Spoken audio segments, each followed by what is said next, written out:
Mes chers élèves, bonjour. Aujourd'hui, on va essayer de travailler sur un exercice modèle concernant le chapitre du dipôle RL plutôt. C'est le dipôle, on va voir un exercice modèle concernant le dipôle RL. D'abord, je viens de lire l'énoncé. Donc, l'énoncé, c'est le suivant. Un circuit de la figure 1, comme vous voyez ici sur le tableau, se compose d'un générateur de tension de force électromotrice E, d'un condensateur,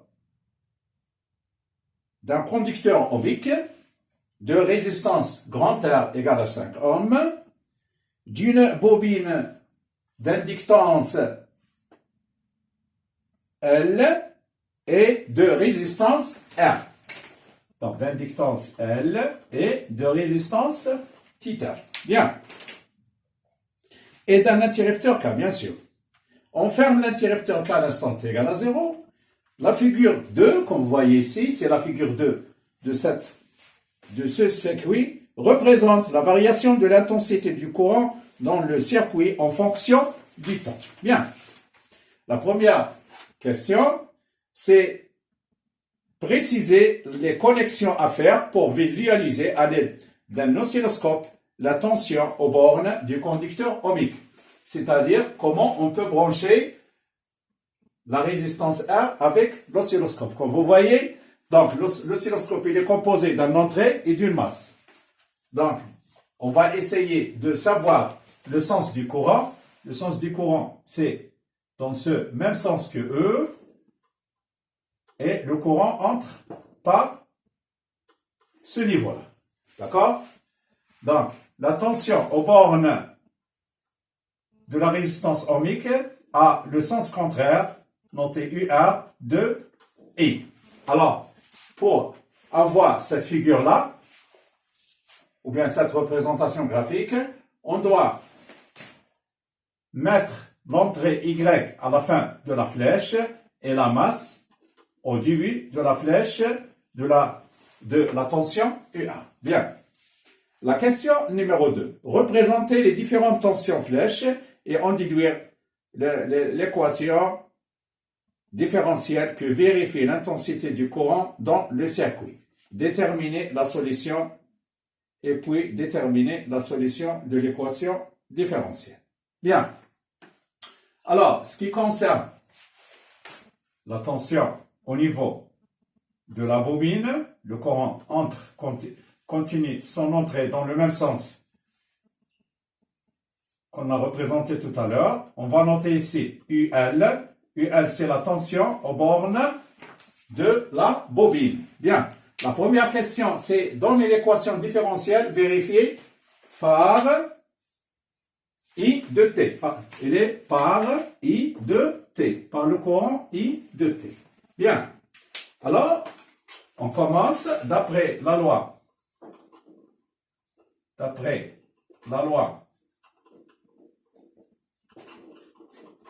d'additivité, on a UR plus UL égale à E.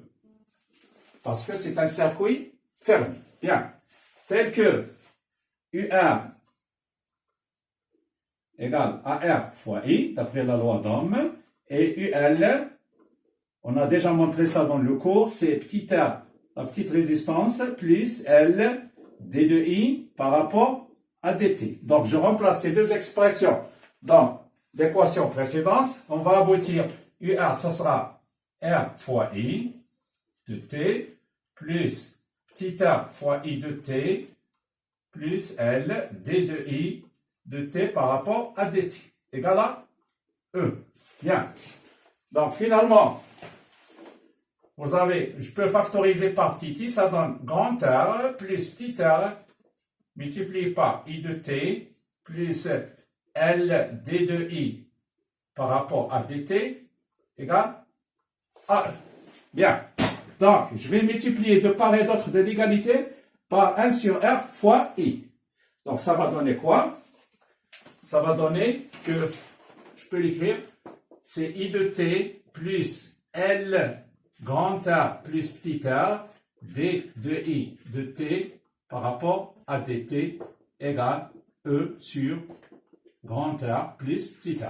Donc j'ai multiplié, il ne faut pas oublier que je multiplie par 1 sur grand R plus petit r. Donc finalement, j'ai tombé sur l'équation différentielle vérifiée par I de t. Bien. Alors maintenant, on passe à la question suivante. La question suivante, sachant que la solution de cette équation différentielle s'écrit de la manière I de t égale à grand I0 multiplié par 1 moins exponentielle moins t sur taux, il nous a demandé de donner l'expression de I0 et taux. Donc, qu'est-ce que je vais faire? Je vais essayer de remplacer l'expression I de t dans l'équation différentielle précédente. Donc, qu'est-ce qu'on va faire? Remplaçant, donc, on a I de t, pardon, on a I de t égale à I0, 1 moins exponentielle moins t sur taux.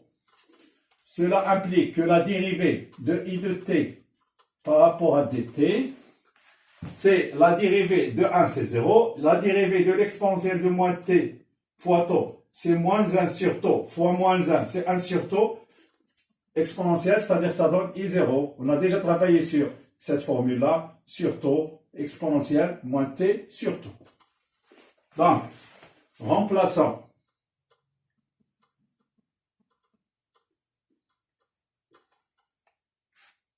ces expressions dans l'équation différentielle, on aura,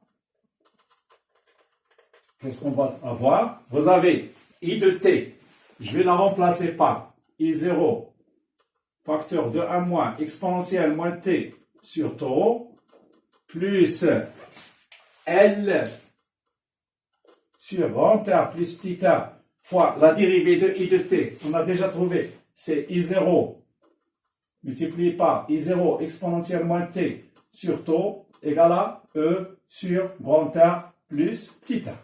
Bien. Donc, je vais essayer de factoriser par I0 exponentielle moins t sur taux, facteur de quoi? De moins 1 plus, non, pardon, j'ai oublié ces taux, plus L sur grand R plus petit r multiplié par taux plus I0 égale à E divisé par grand R plus petit r. Je vais le mettre de ce côté-là, ça devient moins E sur grand R plus petit r égale à 0. Alors, cela signifie quoi? Cela équivalent à, ça veut dire quoi? Pour avoir tout ça égal à 0, il faut mettre ça égal à 0 et celui-là égal à 0. Donc, ça va donner quoi? Ça va donner que moins 1 plus L sur grand R plus petit r multiplié par taux égale à 0 et on aura aussi c'est I0 moins E sur grand R plus petit r égale à 0. Bien. Donc, cela équivalent à quoi? Cela équivalent que L sur grand R plus petit r fois taux égale à 1, ce qui montre que taux, on va déduire que taux égale L sur grand R plus petit r.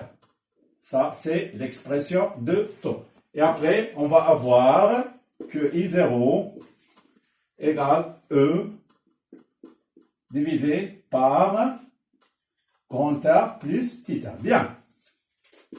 Donc, je pense que la démarche est claire. De la même façon, donc, ce qui concerne la dernière question, c'est de déterminer graphiquement R et L. R et L. Bien. Alors, regardez, ce qui concerne le graphe, on va voir la figure numéro 2. Le régime permanent correspond à une valeur de I de t égale à 2 ampères. Ça, c'est la valeur de I0. Donc, qu'est-ce qu'on a graphiquement? Graphiquement,